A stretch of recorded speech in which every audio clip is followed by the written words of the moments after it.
देखो सांग मैंने मोर आलू कषा ए पूरा रेडी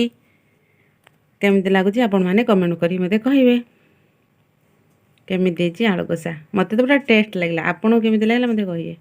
फ्रेंड नमस्कार लिजा ज्योति यूट्यूब चैनल को आपण मानक स्वागत आपण मैंने केमी अच्छा मुझे बहुत भल अच्छी चलतु आज गोटे सुंदर रेसिपी तैयारी आलू कषा छोट छुआ को बड़ लोक कौन छोट छुआ कौन समस्त प्रायतः पसंद आलू को से आज आलू कषा तैयारी चलतु देखा केमी मुझे सांग मैंने पलि जाऊँ कौटिकी आपण आगर शुणु टे लाइक करिए कमेंट करिए शेयर करिए टे सब्सक्राइब करिए मुझे सुंदर सुंदर रेसिपी छाड़ी आपण मैंने शीघ्र शीघ्र देखिए आपड़ घरे भी तैयारी करिए चलतु जल्दी जल्दी देखीदे आलू कषा केमी मुझे तैयारी आलू कषा मैंने आज आलू कषा हम आलू कहीं आलू काटी नहीं देखूँ यही साइज्रे आलू काटी ने आलू सांगर मसला मसला मुझे पियाज ये रखी तरकारी पकईवाई ये दी छेचा हम पियाज रसुण अदा मिसेकी एक सागर छेची ने कंचा लंका दे पारती जार जमी राग जी जमी खाइब से भाया से राग देदेवे ये हम आलू कषा बटा मसला जमा भी देवे छेचिक मसला देवे छेचा मसला देले टेस्ट ही बढ़ी थाए चलते देखा आलू कषा केमी मुझे करुँची मो मसला कुटुची मोर मसला कुटा चलती गला प्रायतः मोर मसला गरम है ए आलू देदबा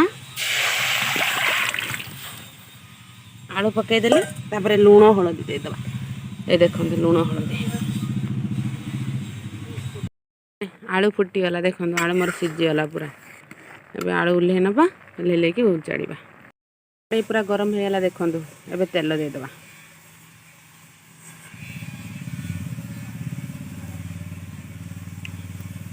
तेल टिके गरम होगले आम चीनी पकेबा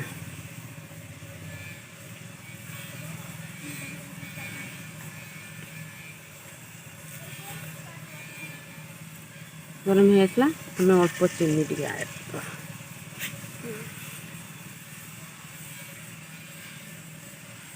देखते धीरे धीरे तेलर फेण उठला चीनी फेण उठला देखो ए पियाज आम पकेबा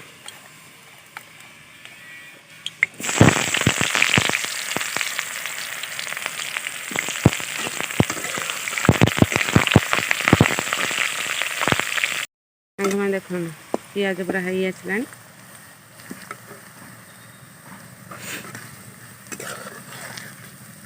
देखो पूरा ब्राउन ब्राउन कलर है पियाज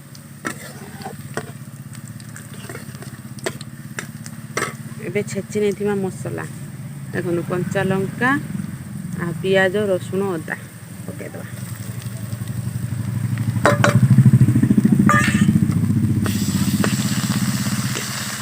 भल भाव कषि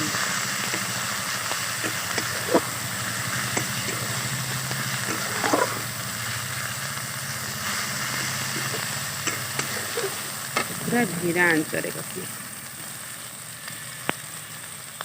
चुली जाल हेले भी पूरा धीरे धीरे आपड़ देकी धीरा आंचरे धीरे धीरे कषि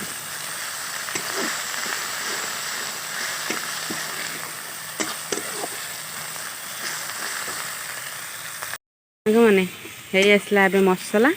एबे मु रखीदे मसला सजाड़ी धनिया गुंड एटा हूँ धनिया गुंड कलर एमती दिखा लाल एटा हूँ चिकेन मसला ता देहरे आम ऐड करद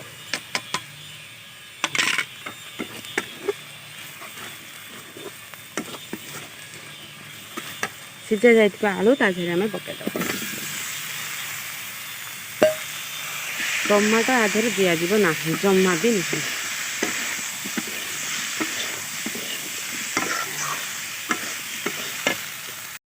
मोर कषा चली धीरे धीरे आप कषिए आंका मारे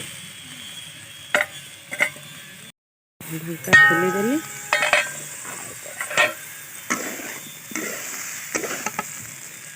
सागर रखी चीनी किसी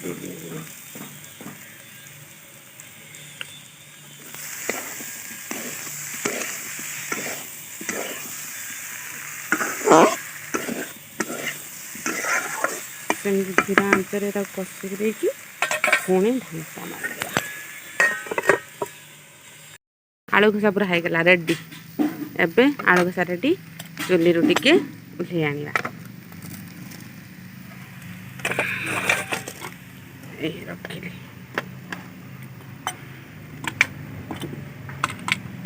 ଦେଖନ୍ତୁ ଆଳୁ କଷା ପୁରା ରେଡ଼ି।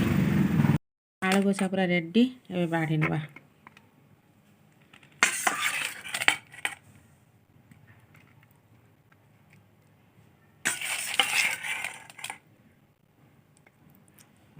ଆଳୁ କଷା ବାଢ଼ି ନେଲେ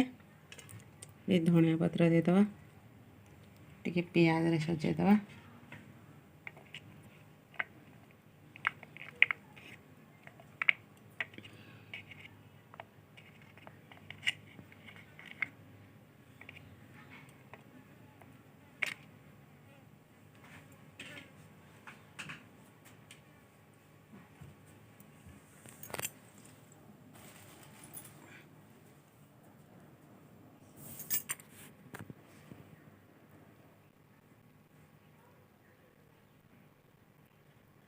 ଦେଖନ୍ତୁ ସାଙ୍ଗମାନେ, ମୋର ଆଳୁ କଷା ଏବେ ପୁରା ରେଡ଼ି।